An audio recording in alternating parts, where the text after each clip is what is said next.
എല്ലാവർക്കും കൊച്ചിൻ ടൈംസിന് സ്വാഗതം. കൂടുതൽ വാർത്തകൾക്ക് എല്ലാവരും ചാനൽ ഫോളോ ചെയ്യുക.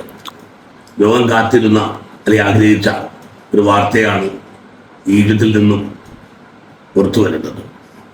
2 കൊല്ലക്കാലമായി ഇസ്രായേൽ നടത്തിക്കൊണ്ടിരിക്കുന്ന വംശഹത്യയ്ക്ക് അറുതി വരുത്തിക്കൊണ്ട് അവിടെ നടക്കുന്ന സമാധാന ചർച്ച വിജയകരമായി തുടരുകയാണ്.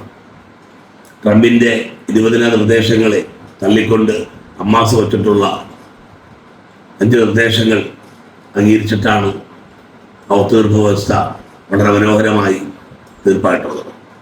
അതൊക്കെ നമുക്ക് സന്തോഷിക്കാം. ഈ ഒരു വ്യവസ്ഥ കാലങ്ങളായി നിലനിൽക്കട്ടെന്ന് നമുക്ക് ആഗ്രഹിക്കാം. എന്തൊക്കെയായാലും ലോകത്തിന് മുമ്പിൽ അമേരിക്കയും ഇസ്രായേലും ഒറ്റപ്പെടുന്ന ഒരവസ്ഥ നാം കാണുകയുണ്ടായി. യുഎൻ സഭയിൽ പോലും അത് പ്രകടമായി.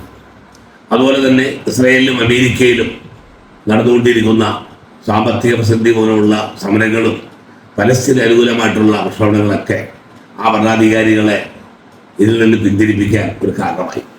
അത് മാത്രമല്ല, 24 കൊല്ലം അല്ലെങ്കിൽ 24 മാസത്തെ ഈ ആക്രമണം കൊണ്ട് ഇസ്രായേലിൽ നിന്ന് നേടാൻ കഴിഞ്ഞ മാത്രമല്ല, ശക്തമായ സാമ്പത്തിക പ്രതിസന്ധി ഇസ്രായേലിനെ ബാധിച്ചിട്ടുണ്ട്, അമേരിക്കയെ.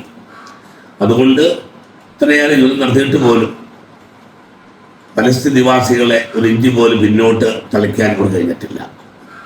അതിന് ഊർജം കൊടുത്ത് പോരാട്ടം നടത്തിയ ഹമാസിന് ഒരു ബിഗ് സല്യൂട്ട്.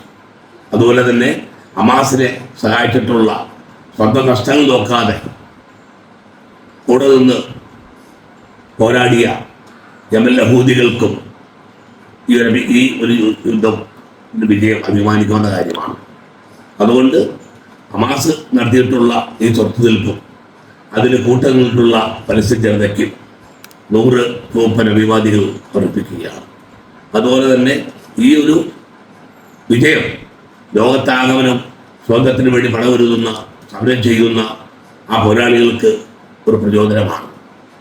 ആ പ്രചോദനം നാളെ എല്ലാ കാലത്തും നിലനിൽക്കട്ടെ എന്നും പറഞ്ഞുകൊണ്ടും സാമ്രാജ്യത്വത്തിനും സിയോണിസത്തിനെതിരെയുള്ള ഫാസിസത്തിനെതിരെയുള്ള സമര പ്രക്ഷോഭങ്ങൾ വീണ്ടും ലോകത്തിന് മുമ്പിൽ ശക്തമായി ഉയർന്നു വരട്ടെ എന്ന് പറഞ്ഞുകൊണ്ടും ഈ യുദ്ധത്തിൽ വിജയപ്പെടുത്തി നടത്തിയിട്ടുള്ള ഹമാസിനും പലസ്തീൻ ജനതയ്ക്കും ഒരിക്കൽ കൂടി അഭിവാദം അർപ്പിച്ചുകൊണ്ട് ഞാൻ നിർത്തുന്നു. നിങ്ങൾക്ക് എൻ്റെ നമസ്കാരം.